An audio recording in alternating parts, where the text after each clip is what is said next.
Nesta introdução à Cabala, gostaria de esclarecer certas ideias que podem parecer simples. As pessoas mencionam ideias, e muita tinta já foi gasta explicando essas ideias, mas as pessoas não as compreendem de forma clara e adequada. Minhas perguntas são: qual é a nossa essência humana? Qual é o nosso papel nesta grande cadeia de seres, da qual cada um de nós é apenas um pequeno elo? Quando nos examinamos, sentimos que somos defeituosos e inferiores. Poucas coisas são mais desprezíveis do que nós. Quando examinamos o Criador que nos criou, devemos ser superiores e perfeitos, assim como um Criador perfeito deve fazer coisas perfeitas.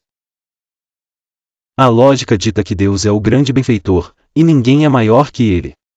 Porque Ele criou tantas criaturas que sofrem e vivenciam a carência durante sua existência. O bem deseja conceder o bem, e certamente não gerar tanto sofrimento. Imaginamos uma pedra extraída de uma montanha por um machado construído para esse propósito, de modo que a parte seja separada do todo. Mas como isso é possível no caso de Deus?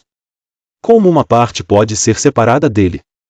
Como podemos pensar na alma apenas como uma parte da essência de Deus? A quarta indagação é, já se trará do outro lado, as forças do mal e as quelipodcascas, uma expressão cabalística para os aspectos negativos da realidade e estão inimaginavelmente distantes da santidade de Deus. Como, então, poderiam emergir e vir a existir a partir da santidade de Deus? Será que a santidade de Deus realmente existe dentro delas? A quinta indagação refere-se à ressurreição dos mortos. O corpo é desprezível e, desde o momento do nascimento, já está destinado à morte e ao sepultamento. O Zohar afirma, Teruma, 284, 457, que a alma não pode ascender ao seu lugar no jardim do Éden antes que o corpo se decomponha completamente, sem deixar vestígios. Se sim, qual é o propósito da ressurreição corporal? Deus não poderia deleitar a alma sem o corpo? Há uma questão maior. Os sábios afirmam que os mortos serão ressuscitados com seus defeitos corporais, para que ninguém diga que é uma pessoa diferente. Depois disso, Deus curará esses defeitos corporais. Zohar, Emor 51. Por que Deus se importa que alguém diga que a pessoa ressuscitada é outra? Por que Deus precisa recriar os defeitos das pessoas e depois curá-las? A sexta indagação é, o Zohar, Tazia 40, afirma que o homem é o centro da realidade e que todos os mundos superiores, bem como todo este mundo material e tudo que ele contém, foram criados para o bem do homem. O Talmud afirma, Sanhedrin 37ª, que uma pessoa deve acreditar que o mundo foi criado para ela. Parece difícil entender que toda a criação é para o bem do homem insignificante, que é menos do que um fio de cabelo comparado a toda a existência. Isso se torna ainda mais difícil de entender quando o homem é comparado aos infinitos e elevados mundos superiores. Por que Deus se daria ao trabalho de criar todos eles para o homem? E o que o homem precisa com tudo isso? Uma estratégia para responder a essas perguntas é começar pelo fim, ou seja, o propósito da criação. Afinal, não se pode entender nada a partir do meio, apenas a partir do fim. Claramente, toda ação tem um propósito, visto que somente uma pessoa insana age sem propósito. Sei que há pensadores, há aqueles que rejeitam o jugo da Torá e das mitzvot, a que dizem que o Criador criou a realidade e depois a abandonou devido à insignificância das criaturas. É inapropriado que o Criador tenha providência sobre suas ações insignificantes e desagradáveis. E isso é tolice. Seria uma conclusão razoável se nós humanos tivéssemos nos criado juntamente com todos os aspectos desagradáveis e defeituosos de nossa natureza. Mas concluímos que Deus, o mais perfeito dos seres, é o artesão que criou e projetou nossos corpos, com todas as suas características positivas e imperfeitas. Um produto desagradável e defeituoso jamais surgirá de um construtor perfeito. Todo produto atesta a natureza de seu Criador. Não é culpa de uma peça de roupa surrada ter sido preparada por um alfaiate não qualificado.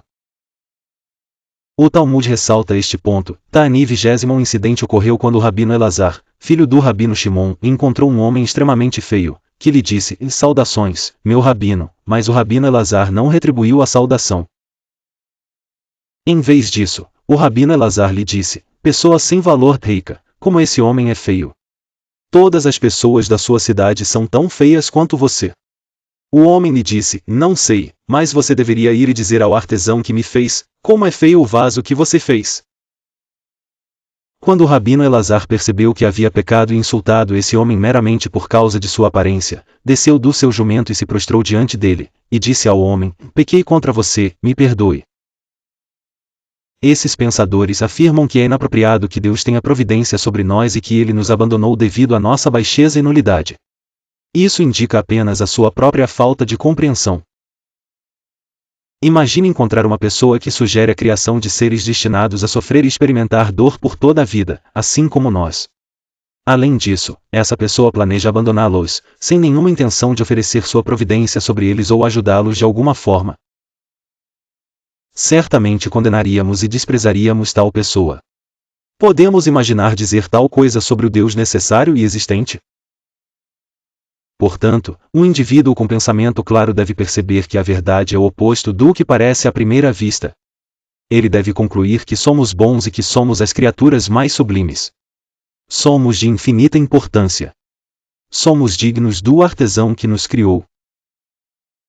Quaisquer falhas em nossos corpos, a quaisquer que sejam as explicações que possamos oferecer para elas, provém, em última análise, do Criador que nos criou com toda a nossa natureza humana. Afinal, é claro que Ele nos fez, e nós não fizemos, SL 103. Ele conhece todas as consequências da nossa natureza humana e das nossas más tendências, que Ele criou dentro de nós. Portanto, o que afirmamos antes deve ser verdade, precisamos olhar para o propósito e a finalidade da criação para compreender tudo. Como diz o ditado, não mostre nada a um tolo enquanto ele estiver em construção. Os sábios já explicaram que Deus criou o mundo apenas para beneficiar suas criaturas. Devemos prestar atenção e nos concentrar nisso, pois é o fim e o propósito da criação do mundo. As pessoas devem entender que, uma vez que o propósito da criação é beneficiar as criaturas, deve ser que Deus criou em nossas almas um grande desejo de receber aquilo que Ele pretendia fornecer a elas. Afinal, quanto maior o desejo de receber um benefício, maior o prazer que se obtém desse benefício. Aquele que tem um desejo maior de receber terá um prazer proporcionalmente maior, e aquele que tem um desejo menor de receber terá um prazer proporcionalmente menor. Portanto, a intenção por trás da criação requer a criação de almas com um desejo enorme e exagerado por esse prazer, pois isso está de acordo com o grande prazer com o qual o Todo-Poderoso pretendia dar prazer às almas. O prazer e o desejo de receber são proporcionais um ao outro. Diante do exposto, podemos responder à segunda pergunta de forma adequada e clara. Queríamos identificar a realidade sobre a qual se pode dizer que não existe e não está contida na essência de Deus, de modo que possamos dizer que foi criada algo do nada. Agora que sabemos que a intenção por trás da criação, esse desejo de receber não poderia estar contido na essência de Deus antes da criação das almas, pois de quem ele poderia ter recebido visto que não havia nada além de Deus? Ele então criou algo novo que não fazia parte dele. Diante disso, não havia necessidade de criar nada além desse desejo de receber para atingir o objetivo da criação. Essa nova criação do desejo de receber e forneceu a Deus tudo o que era necessário para cumprir o objetivo da criação, que ele havia planejado para nos beneficiar. Todo o conteúdo do plano da criação, isto é, todo o bem que ele pretendia para nós, fluiria diretamente da essência de Deus, e ele não teria que criá-los novamente, visto que fluiriam da realidade preexistente para o grande desejo de receber que já está nas almas. Segue-se, portanto, que toda a existência material, do começo ao fim, nesta criação única, não é na verdade nada mais do que o desejo de receber. Isto explica a posição dos cabalistas discutida na investigação número 3. Perguntamos, como podemos falar das almas como parte de Deus acima? Comparamos isso a uma pedra extraída de uma montanha, em relação à qual não há distinção entre elas. Em vez disso, as pedras são parte daquele todo a montanha. Então perguntamos, quando a pedra se separa da montanha, ela é separada apenas devido a atos que são projetados para separá-la. Mas não podemos dizer tal coisa sobre a essência de Deus. Como as almas se separaram da essência de Deus, tornando-se criaturas distintas do Criador? Agora podemos entender isso precisamente. Assim como um machado fende e divide um objeto físico em duas partes, uma mudança na forma de essência separa uma coisa espiritual em duas. Por exemplo, quando duas pessoas se amam, pode-se dizer que estão conectadas uma à outra como um só corpo. Quando se odeiam, pode-se dizer que estão tão distantes uma da outra quanto o oeste está do leste. Esta não é uma descrição de sua proximidade ou distância física, mas uma semelhança em suas formas. Como os dois são semelhantes em forma um ao outro, a cada um ama o que o outro ama e odeia o que o outro odeia, etc., eles se amam e se apegam um ao outro. Se sua forma muda, eles se tornarão proporcionalmente distantes um do outro, a ponto de odiarem. Se eles são opostos em forma, de modo que tudo que um gosta, o outro odeia, e vice-versa, então eles estão extremamente distantes um do outro, tão distantes quanto o leste está do oeste. Diferenças na forma agem espiritualmente da mesma forma que o machado age fisicamente para separar as coisas. A distância entre as duas coisas espirituais será proporcional à diferença na forma. Entenda, como discutido, que as almas são imbuídas de um desejo de receber prazer, o qual, como demonstramos, não existe de forma alguma no Criador. Que Deus nos livre! De quem Deus poderia receber? Essa mudança na forma que as almas adquirem serve para separá-las da essência de Deus, assim como o machado separa uma pedra da montanha. Essa mudança na forma separa as almas de Deus, e elas se tornam criaturas separadas dele. Ainda assim, tudo que as almas adquirem da luz de Deus flui de uma realidade preexistente, da essência de Deus.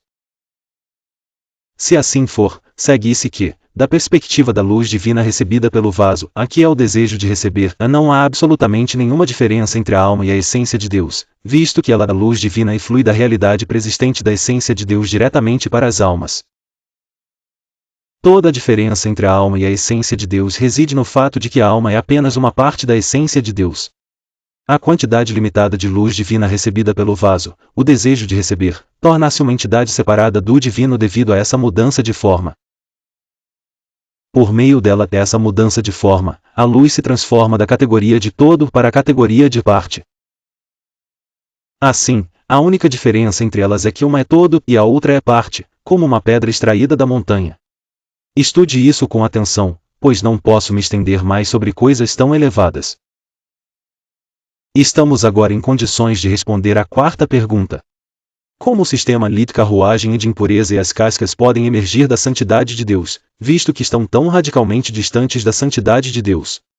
Como Deus pode mantê-los e nutri-los? Precisamos primeiro compreender a verdadeira essência da impureza e das cascas. Saibam que o desejo de receber, que, como dissemos, é a essência das almas tal como foram criadas, visto que isso as capacita a receber toda a plenitude planejada para a criação. Não permanece como era originalmente nas almas. Se o desejo de receber tivesse permanecido mesmo, as almas permaneceriam sempre separadas de Deus, visto que sua mudança de forma as separa de Deus. Para reparar a separação de Deus que está presente no vaso das almas, Deus criou todos os mundos e os dividiu em dois sistemas, como diz o versículo, Deus fez ambos, um oposto ao outro, Ecl. 7:14. Estes são os quatro mundos sagrados de Aya, Tatzilut emanação, Beri a criação, Itzir a formação e Yazi a ação, bem como suas contrapartes, há quatro mundos Aya impuros. Deus estabeleceu um desejo de dar no sistema sagrado de Aya, e ele removeu deles um desejo egoísta de receber. Ele colocou esse desejo de receber nos mundos Aya impuros, que os separaram de Deus e dos mundos de santidade. É por isso que as cascas são chamadas de mortas, como o versículo descreve, em Sacrifícios dos Mortos, Salmo 06:28. Da mesma forma, os malfeitores são atraídos por elas às cascas, como os sábios afirmam, os perversos, mesmo durante suas vidas, são chamados de mortos, tratado Berachot 18b. Isso ocorre porque seu desejo inerente de receber, que é o oposto da forma que decorre da santidade de Deus, os separa da força vital dos vivos, eles existem em polos opostos de Deus.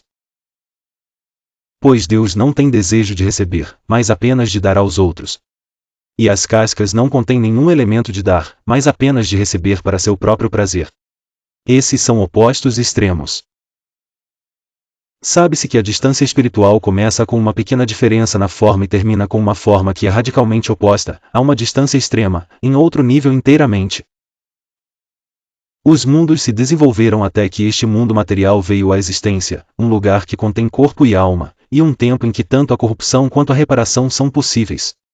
O corpo, que é o desejo de receber, derivou de suas raízes no plano de Deus para a criação, como discutido anteriormente. Mas o corpo passou pelos mundos da impureza, como Jó afirma, um jumento selvagem dá à luz um humano, Jó 11 verso 12. As palavras jumento selvagem referem-se aos mundos da impureza. O corpo permanece escravizado sob esse sistema até os 13 anos. Esse é o período da corrupção. Após os 13 anos, a realização das mitzvot de uma pessoa realizada com a intenção de dar satisfação ao seu Criador começa a purificar o desejo egoísta de receber que havia sido impresso nela. A realização das mitzvot gradualmente transforma esse desejo egoísta em um desejo de doar. Isso gradualmente afasta a alma sagrada de suas raízes no plano da criação. Ela da alma sagrada atravessa todo o sistema de mundos santificados e se reveste do corpo. Esse é o momento da reparação. A partir de então, ele adquire e alcança continuamente níveis de santidade que fazem parte do plano da criação e estão presentes no Ensof o infinito. Esses níveis de santidade auxiliam a pessoa a transformar o desejo egoísta de receber, que está embutido nela, em um desejo de dar, a ponto de se tornar alguém que recebe apenas para dar satisfação ao seu Criador, em vez de se beneficiar. Dessa forma, a pessoa equipara sua própria forma à de seu Criador. Pois receber com o propósito de dar aos outros é considerado a forma mais pura de dar. Isso está relacionado ao que é declarado em Kiddushin Sétima, e se uma mulher dá um presente a um homem importante, ela recebe o benefício do fato de ele consentir em aceitar um presente dela. Esse benefício é adequado para ser considerado a troca legalmente exigida para que eles se casem. O fato de ele aceitar o presente para que ela se beneficie do fato de tê-lo dado a ele é considerado um presente completo para ela. A pessoa então alcança um vínculo completo com Deus. Pois um vínculo espiritual nada mais é do que uma equiparação de forma.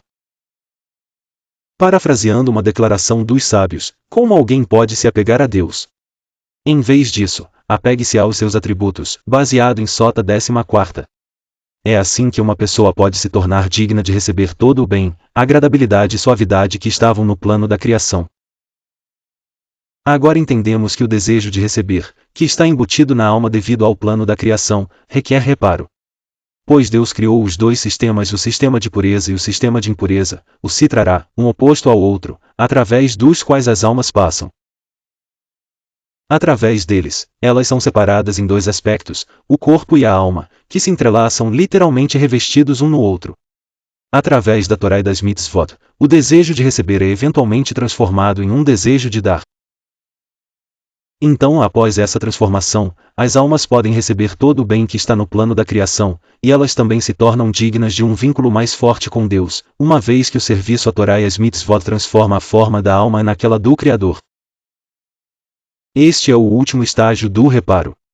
Então não haverá necessidade do impuro outro lado, que será eliminado da terra, e a morte será engolida para sempre.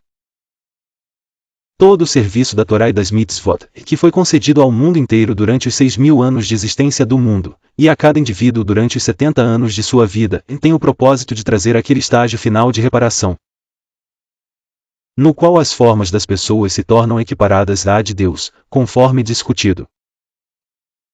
Isso também explica como o sistema de cascas e impurezas emanam da santidade de Deus.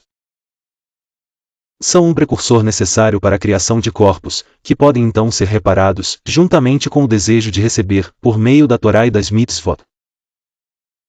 Se corpos com um desejo de receber defeituoso não tivessem emanado do sistema de impurezas, seríamos incapazes de repará-los, visto que uma pessoa não pode reparar o que não possui.